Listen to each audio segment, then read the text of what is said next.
So when these wing seeds are disseminated by wind, they will then germinate. So let us take a look at the seed germination process.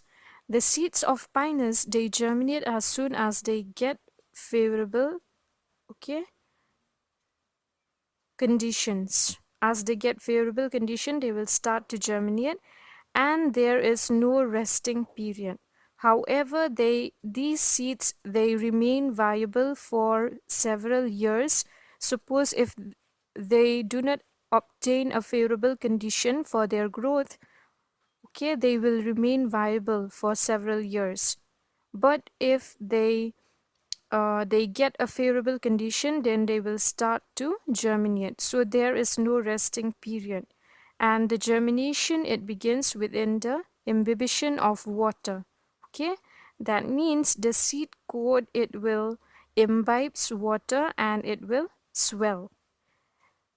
It bursts.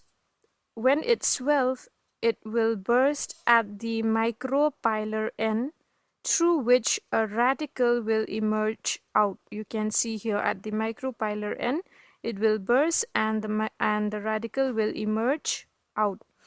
The radicle, it will absorb water and it will elongate. As you can see in this figure, it will elongate and it soon enters the soil, forming the primary root system. You can see how it elongates the radicle and it forms the primary root system. Soon the plumule also, okay, it comes out and it will elongate. Even the plumule, it will come out and elongate, and elongation of the hypocotyl results, okay, the elongation of the hypocotyl also, it will takes place, and cotyledonary leaves to move upward and expand. Okay, so the plumule, it develop the shoot system, whereas the radicle, it will develop into roots. Thus the seed germination is said to be epigale.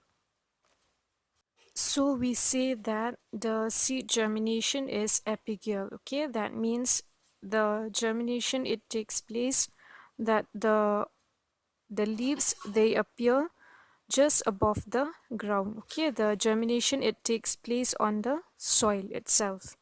So that is about the germination of seed.